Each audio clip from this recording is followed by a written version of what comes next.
And we are back. So today we're going to talk about whether we should be focusing on containment or production and what that means for our mandate as U.S. citizens. If the aim of our government is to secure our life, then maybe it should force us to stay indoors no matter what. It should possibly also force 10-mile-per-hour speed limits. I don't know.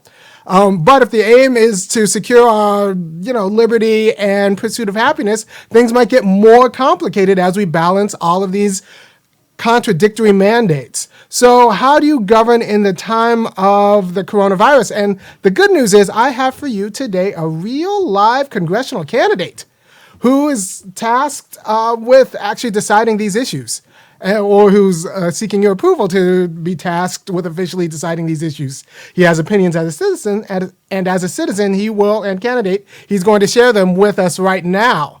So, what are we getting right about this debate, and what are we screwing up? Dr. Richard Dean Winfield. Yeah, we are now about to become the epicenter of the worldwide coronavirus epidemic, and also to become the epicenter of the global depression that is quickly enveloping. Now, you said depression activity. with a hard D. Yes. So other people use the words recession? Well, I think it's the magnitude of unemployment that is coming in and has already arrived is of a magnitude to equal or exceed that of the Great Depression in the United States. The figures have not come out, but if you think about the amount of commerce that has been shut down in this country and is increasingly occurring in many other countries in the world, we're talking about a massive decline in economic activity that really rivals the world's greatest economic catastrophes of the past. And to some degree, we're facing these two events under, in some respect, an understanding that they have to go together. That really we have to choose between containment and production. Some people are speaking about how we actually have to shut down the economy entirely. That's a safe thing to do. If you care about life, we should shut down the economy until we get a vaccine. But it's obvious that we cannot and have not shut down the economy entirely, because we need to have medical services in operation, and they are in operation. We need to have food services and all their supply chains and transportation functions in operation. We need to maintain roof over our heads and all of the repair and maintenance that allows that to be possible. We also need to be in touch with one another in virtual ways. And that also has to be maintained. We also have to have our government functioning so that political debate and decision-making can occur, so we can really make the right decisions in this emergency. We also have to have the media functioning in all respects so that we're not completely blind as to what is happening around us. Now, these all involve many, many people going to work, and it has to be done.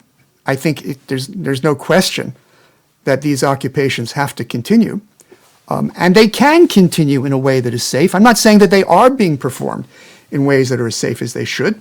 I can speak of an anecdote of the son of a friend of mine who works in a supermarket of a large chain who has come down with what appears to be the coronavirus. He hasn't been tested. He can't find any testing available. But his manager tells him, you can't stay home. You'll lose your job if you stay home. So in a sense, he is putting others in jeopardy who come to the store, et cetera. And there's no hazard pay involved. It's not like we're forcing you to work, but we're not going to pay you an extra. Yeah. So in other words, the operations that are going on and are going to continue to go on have to be done as safely as possible. And we have to recognize the nature of the disease we're dealing with. According to all reports, it is lethal for a very small part of the population, but we know who they are. There are people who are of 70 years and older who have diminished immune systems, other people whose immune systems are damaged in some way, and other people who have other kinds of conditions that make them very vulnerable. These people, in a sense, need to be isolated from exposure to others. Now, that doesn't mean that they have to leave work. It's possible that they could do work remotely or do work in certain conditions where they don't come into exposure with anyone else. But basically, if workspaces are to be made safe, that part of the population has to either be given paid leave and to remain at home, or alternately to be doing work in conditions where they have no contact with other people. As for the rest, they have to be working in ways that allow as much social distancing as possible and allow as much sanitary measures to be taken, and also to introduce as much testing as possible. So the people in those workplaces, first and foremost in the health service industries, are tested so we know who is getting infected, and they need to be removed on full paid leave. But work has to carry on. Work has to carry on, you say. Yeah. Now, on the other hand, well, go on. Well, about the testing, I'm just thinking that when they write the book on how we responded to the COVID-19, I think the inability to spin up tests should be a chapter. Yeah. I mean, we could have followed the path that has been successfully followed by Singapore, where as soon as any signs of the pandemic appeared, large-scale testing was introduced. And then when people were identified as having been exposed or having come down with a degree, they were tracked and they were required to go into self-quarantine. And that's allowed Singapore to keep the number of infected people to under 200 and to have no deaths whatsoever. Now, we should have had on hand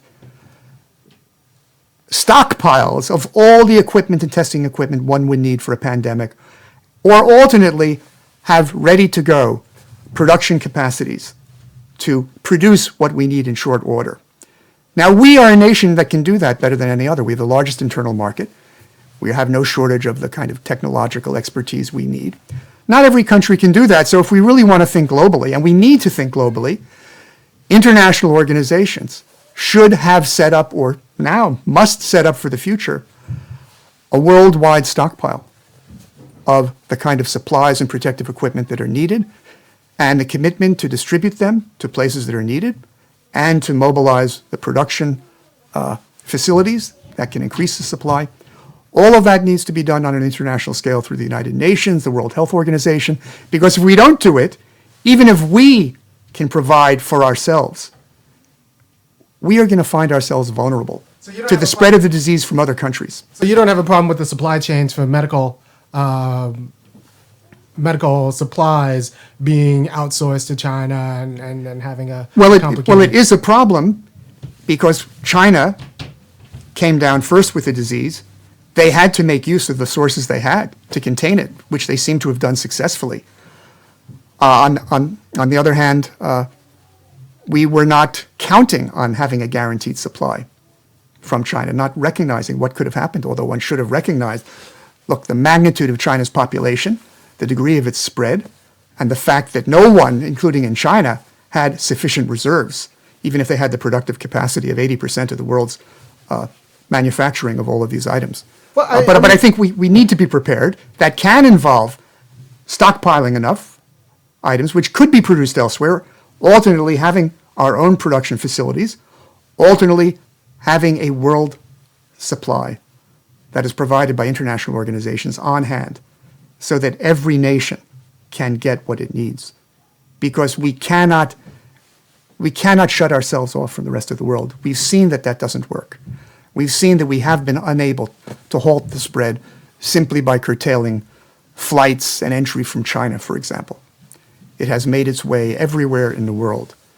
And now we have to think about minimizing it.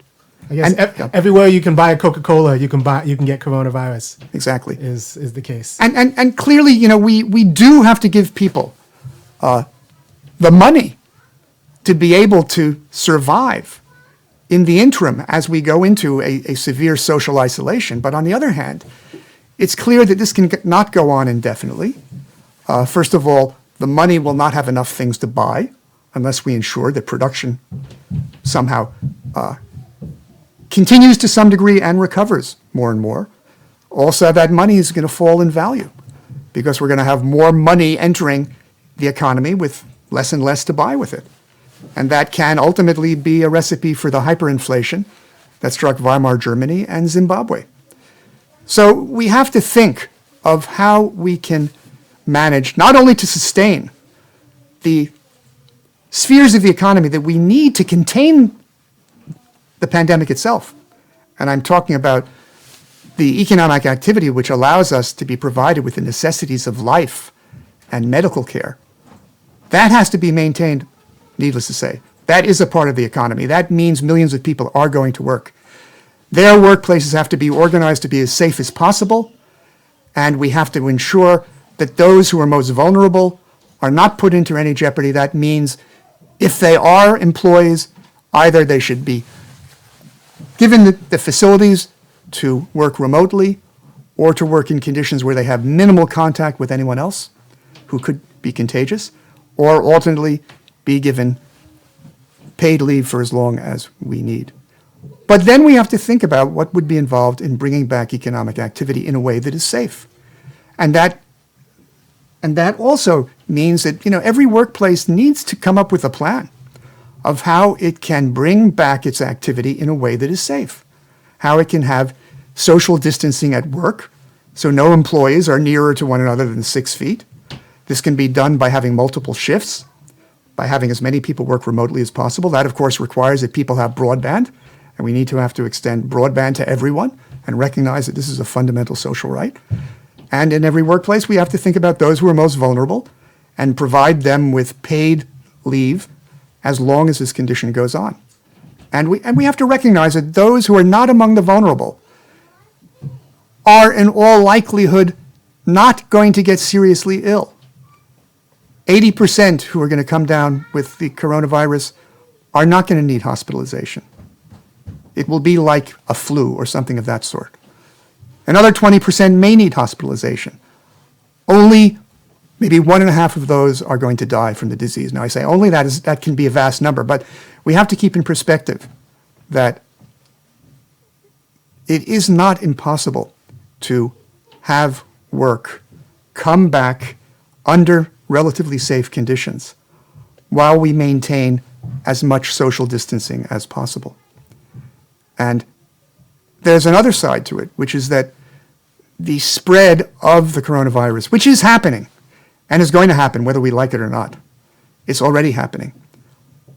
It is going to produce an increasing degree of relative immunity in larger parts of the population that is going to put us in a, shall we say, safer position as time goes on. So I think we have to recognize that there is a road to recovery. You can't give it a date, but one needs to begin thinking about how to get people back to work safely as soon as it's possible to do so. And that, of course, means ramping up the production of all the protective equipment, all of the testing that can be given to people at work so that it's possible for people to know that they are not liable to infection and that we can avert a complete economic collapse, which will make us unable to really maintain the medical facilities and life support systems in general that enable us to manage through this pandemic. Our current president seems a little bit remiss or reluctant to mandate production and actually like nationalize industries in a way that would spin out production of masks and ventilators and or even mobilize the universities for this sake. Would you be more aggressive in that measure? Because we're talking about containment and cash, but we're not really talking about what we need to produce in order to go to war against, Now, in World War II, when we became the greatest arsenal for democracy as it existed, producing a vast amount of armaments, more than any nation had ever done in history, that did not involve nationalization of the industries. Rather, private industries were given marching orders and told that they had to transfer their production into things that were necessary to defend our nation and defeat fascism. Well, we are in a situation where instead of dawdling, as this government has done from the outset, we need to mobilize industry to produce the things that are needed. I mean, as it stands, the biggest producer of masks Yeah. is a Chinese automaker Yeah. that has shifted over. Yeah. Now, admittedly, this is not going to happen the next day, but it can be done quickly. And after all, this thing is going to go on for probably a number of months at a minimum. And the more we can ramp up protective equipment and test kits, the sooner we can get things under control, the sooner we can get back to work safely. Why should we get back to work? Well, again, you have to recognize that if we don't get back to work, if we allow there to be a broad economic collapse, we're not going to be able to sustain the other activities we have in place to contain the virus. People are not going to have the things they need to survive. They're basic commodities. Production has to go on in some degree, and people also need income. And if we're going to avert things like hyperinflation, it's crucial that economic activity come back, but it has to come back in a way that really respects the rights of individuals. Which means, first of all, we really have to guarantee people a livelihood. Because if they don't have a livelihood, there's no way they can shelter in place, there's no way they can make it through this, there's no way that we can contain the virus. And that means we need to offer employment to anyone who's willing to work and can work under conditions where we can put people to work. And that can involve putting as many people to work at home with remote work. Because there are things that can be done, and more things can be done given our technology, provided we provide everyone with broadband, which is now a matter of life and death, not just a matter of being able to exercise one's opportunities. That also applies to schooling, right? We can have kids engaging in school at home, provided every kid has broadband at home and devices to do so. Now, one of the problems with shutting down colleges and also shutting down schools is that young people, who in a way are least vulnerable to the coronavirus, least endangered by it, are now coming back into their households. This is particularly true of college kids, coming back to their households and now putting their elders in jeopardy, in a way. And so in a way, one might want to think of how this could be managed, perhaps in a different manner, where social distancing could be achieved, perhaps on campuses, and to carry on in a way. In any event, we want to think about how one can put things back, but in a way where we have guaranteed livelihoods. The bill that apparently is going to be passed by Congress involves a $500 one-time payment per child. That doesn't sound like security to me. Yeah, I mean, That doesn't sound like security. The government itself says you need $900 per month per child for the costs of rearing a child. This should be a permanent part of our social fabric, of our way of taking care of our families. So we should instead be instituting a permanent $900 per month child allowance right now. We should right now permanently raise the benefits to the disabled and retirees to what would be a fair wage, which is be about $41,600 a year if you think of $20 an hour as being a fair wage. That means we have to have the benefits reach $3,500 a month. We can do that right now as a permanent measure. And we offset the worries about inflation by just being serious about keeping production and growing production. And then we attempt, we make every effort we can to have businesses restructure their operations to be as safe as possible and to get back in operations as soon as possible and to stop paying their employees. They need to resume paying their employees, and what in a way will help ensure that no bailouts are misused is we need to give employees fair governance, a fair share of governance in corporations. They need to have half the seats of corporate boards. Then bailouts are not going to be used to buy back stock, to pad executive salaries, to enlarge dividends going to shareholders. Then, when employees have a fair voice, I think we can be confident that it will be possible for bailouts to actually be used in a way that benefits employees and our communities and consumers in general. So I think we need to do that. We need to also have mandatory collective bargaining at every workplace. And the sooner we do it, the better. because employees have to here be in a position to protect themselves against employers who are doing things like that grocery store, which is telling its employees to stay on the job even if they're showing signs of having the coronavirus, and not providing them with any protective equipment. Yeah, I mean, there's an article I read yesterday about a chicken plant here in Georgia, Purdue Farms. Yeah. And one of the 50 line workers walked out from the chicken factory because people were showing signs of coronavirus and they weren't getting paid. They weren't getting the hygiene they needed. People were showing signs of coronavirus and at this chicken plant, and they weren't getting the hygiene that they needed, and they weren't getting the equipment that they were required, and they weren't getting paid hazard pay. So it just seemed like an exploitative condition. Yeah, and we can't depend on the goodness of the hearts of entrepreneurs. Of the Purdue family at the chicken plant. I mean, we have to ensure that they do the right thing. They do have billions, though. And they have, they're under competitive pressures themselves, but we have to ensure they do the right thing. And that can be done through legislation, but it also has to be done within. The workers themselves have to have the ability to flex sufficient muscles to ensure that their livelihood and their health is not put in jeopardy by the greed of their bosses.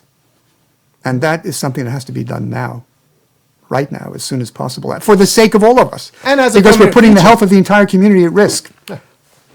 And as a permanent feature of governance going forward and economic life going forward. Exactly. All of these things that are required as emergency measures should become permanent. We made the mistake during the Great Depression of allowing all of those measures that FDR introduced in the New Deal to be rescinded after World War II removed the Depression with the biggest government job program in history. But of course, that then went away when World War entered into a Cold War. So I think we have to this time be smarter and juster, and we have to free ourselves. We have to emancipate ourselves if we're really going to survive and be able to fend off future pandemics. We have to ensure that our livelihoods are guaranteed, that production can carry on as safely as possible, that we all have the health care we need, so none of us are left unable to be identified as carriers of disease and unable to be treated. We have to end homelessness.